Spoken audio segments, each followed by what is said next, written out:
എല്ലാവർക്കും നമസ്കാരം. കുറേ നാളത്തെ ഒരു ആഗ്രഹമായിരുന്നു ധനുഷ്കോടിക്ക് പോകണമെന്ന്.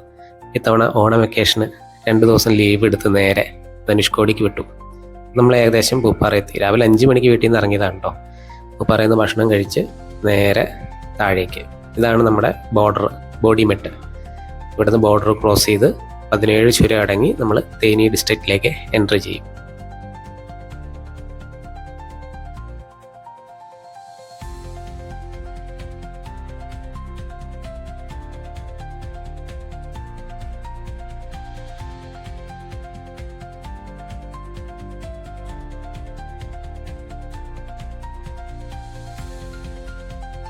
ചുരം ഇറങ്ങിക്കഴിഞ്ഞ് കഴിഞ്ഞാൽ പിന്നെ പൂപ്പാറയിൽ തണുപ്പൊന്നുമില്ല കേട്ടോ, ചൂട് തുടങ്ങാൻ.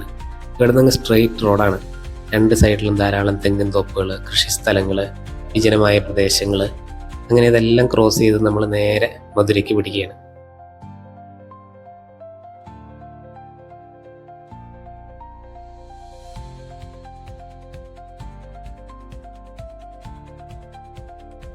അങ്ങനെ ഏകദേശം 12 മണിയോടുകൂടി മധുരയിലെത്തി. മധുരയിൽ നിന്ന് ഭക്ഷണം കഴിക്കാൻ തീരുമാനിച്ചു. വളരെ ഫേമസ് ആയിട്ടുള്ള സ്റ്റാർ ബിരിയാണി, അവിടെ നിന്നാണ് ഭക്ഷണം കഴിച്ചത്. ബിരിയാണി കൊള്ളായിരുന്നു കേട്ടോ. പക്ഷേ തമിഴ്നാട്ടിൽ പൊതുവെ ഭക്ഷണത്തിന് പൈസ കൂടുതലാണെന്ന് തോന്നുന്നു. 280 രൂപയാണ് ബിരിയാണിക്കായത്. ഇനി നേരെ രാമനാഥപുരം. മധുരയിൽ നിന്ന് രാമനാഥപുരം 120 കിലോമീറ്ററാണ് കേട്ടോ. സ്ട്രെയിറ്റ് ആയിട്ടുള്ളല്ലേ, 4 വേ ആണ്. ഒരു വണ്ടികൾ പോലും ഇല്ല. നമുക്കിങ്ങനെ നേരെ ക്രൂസ് ചെയ്ത് കൊണ്ടുപോകാം. ഞാൻ ഉപയോഗിച്ച വണ്ടി ഹോണ്ടയുടെ ഹൈനസ് 350 ആണ് കേട്ടോ. വണ്ടി കൊള്ളാം. നമ്മൾ ത്രോട്ടിൽ കൊടുക്കുന്നതനുസരിച്ച് വണ്ടി റെസ്പോണ്ട് ചെയ്യുന്നുണ്ട്. എന്നാലും ഒരു 70-80 ആണ് ഇതിൻ്റെ ഒരു നല്ലൊരു ക്രൂസിങ് സ്പീഡ്. അതിൽ വണ്ടിക്ക് ഒരു എഫോർട്ടും ഇല്ലാതെ തന്നെ ഒരു 80-ൽ നമുക്ക് മെയിൻറ്റെയിൻ ചെയ്തുകൊണ്ട് പോയാൽ അത്യാവശ്യം നല്ല മൈലേജും കിട്ടും. ഏകദേശം 2:30 കൂടി രാമനാഥപുരം എത്തി. രാമനാഥപുരം റിംഗ് റോഡ് വഴി വന്ന് നമ്മൾ ലെഫ്റ്റിലോട്ട് തിരിഞ്ഞാണ് നേരെ ധനുഷ്കോടിക്ക് പോകേണ്ടത്. നേരെ പോയി കഴിഞ്ഞാൽ നമ്മൾ തൂത്തുക്കുടിയും അതുപോലെ തന്നെ രാമനാഥപുരം ടൗണിലേക്കൊക്കെ പോകാം. നമുക്ക് നേരെ ധനുഷ്കോടി. രാമനാഥപുരത്ത് നിന്ന് ഏകദേശം 55 കിലോമീറ്റർ ഉണ്ട് രാമേശ്വരത്തിന്. നമ്മൾ പാമ്പൻ പാലത്തിൻ്റെ അടുത്തെത്താറാവുമ്പോഴേക്കും 2 സൈഡിലും നമുക്ക് കടൽ കാണാനായിട്ട് സാധിക്കും. അങ്ങനെ നമ്മൾ പാമ്പൻ ബ്രിഡ്ജിലേക്ക് നമ്മൾ എൻ്റർ ചെയ്യുകയാണ്. പമ്പൻ ബ്രിഡ്ജ് നമുക്കൊന്ന് കാണാമെന്ന് കരുതി ഞാൻ വണ്ടി ജസ്റ്റ് സൈഡിലൊന്ന് ഒതുക്കി. പമ്പൻ പാലത്തിൽ നിർത്തി ഫോട്ടോ എടുക്കുന്നതൊക്കെ പ്രൊഹിബിറ്റഡ് ആണ്. പക്ഷെ ആൾക്കാർ നിന്ന് ഫോട്ടോ ഒക്കെ എടുക്കുന്നുണ്ട്. ഭയങ്കര ബ്ലോക്കാവും, അതാണ് പ്രശ്നം.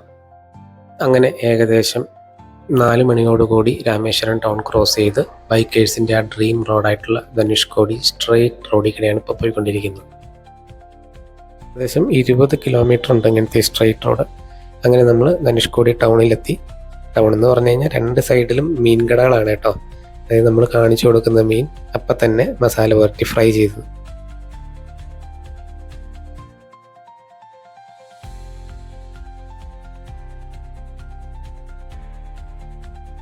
ഇവിടെ ഇടയ്ക്ക് റോട്ടിൽ മണൽ കയറി കിടക്കും കേട്ടോ. സൂക്ഷിച്ച് ഓടിച്ചില്ലെങ്കിൽ ബൈക്ക് സ്കിഡാവും. ഞാൻ ജസ്റ്റ് ഒന്ന് സ്കിഡായിരുന്നു, പക്ഷെ മറിഞ്ഞില്ല. വണ്ടിക്ക് ട്രാക്ഷൻ കൺട്രോൾ ഉള്ളതുകൊണ്ടാണെന്ന് തോന്നുന്നു.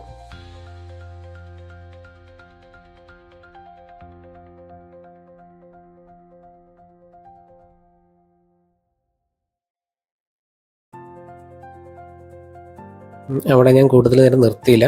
അവിടെ നിന്ന് നേരെ അരിച്ചിൽമുനി, ഏകദേശം 3-4 കിലോമീറ്റർ ഉണ്ട് അവിടെ നിന്ന്. അതും സ്ട്രെയിറ്റ് റോഡാണ്. അവിടെ എത്തുമ്പോഴേക്കും ഭയങ്കര തിരക്കായിരുന്നു കേട്ടോ. ഏകദേശം 1.5 കിലോമീറ്ററോളം വണ്ടികൾ ബ്ലോക്കാണ്. പിന്നെ ബൈക്ക് ആയതുകൊണ്ട് ഇടയ്ക്കിടെ കുത്തിക്കയറ്റി ഒരു സ്ഥലത്ത് കൊണ്ടുപോയി പാർക്ക് ചെയ്തു. അങ്ങനെ കുറേ നാളത്തെ ഒരു ആഗ്രഹം, അത് ഇന്ന് സാധിച്ചു. ഇന്ത്യയുടെ ലാസ്റ്റ് ലാൻഡ്, അതായത് ഇന്ത്യയുടെ മുനമ്പിൽ നമ്മൾ എത്തിയിരിക്കുകയാണ്. ഇവിടുന്ന് ഏകദേശം ഒരു 24 കിലോമീറ്ററാണ് ശ്രീലങ്കയ്ക്ക്.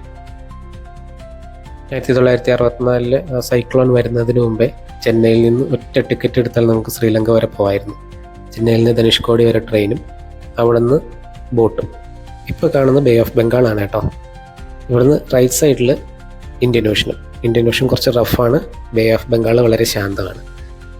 കുറച്ച് നേരം അവരെ ചിലവഴിച്ചിട്ട് പിന്നെ നേരെ തിരിച്ച് ധനുഷ്കോടിയിലേക്ക്.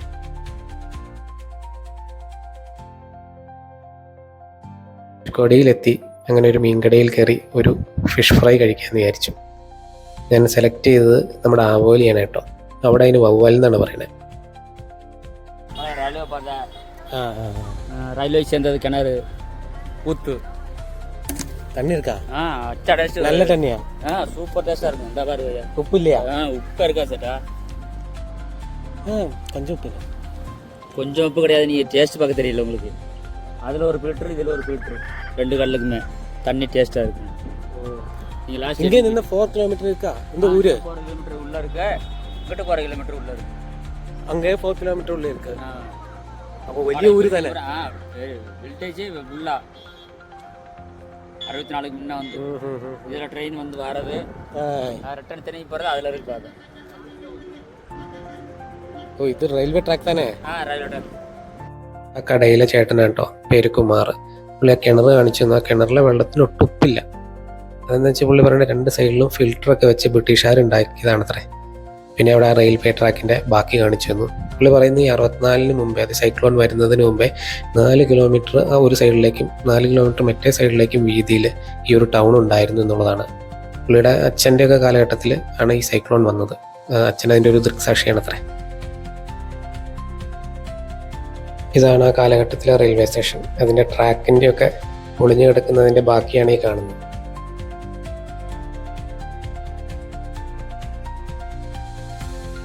അങ്ങനെ ഏകദേശം 6 മണിയോടുകൂടി നേരെ തിരിച്ച് രാമേശ്വരം ടൗണിലേക്ക്. അവിടെ നിന്ന് താമസിച്ച് നാളെ രാവിലെ ധനുഷ്കോടിയിൽ ഒന്നുകൂടി വരണം എന്നാണ് ആഗ്രഹിക്കുന്നത്. ഈ കാണുന്നതാണ് രാമേശ്വരം ടെമ്പിൾ.